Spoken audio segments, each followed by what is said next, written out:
Kain tayo guys. Yan na. With kape.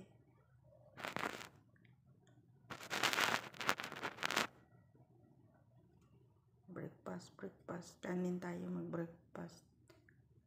Kahit late tayo mag-lunch.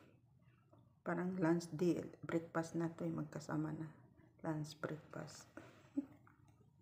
Indomie. Fried rice. Itlog. Tsaka kape.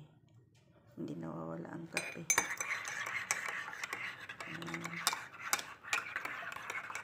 Taglamig na kasi dito.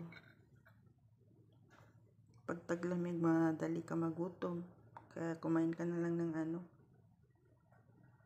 isang kainan lang. Breakfast, lunch. Thank you for watching guys.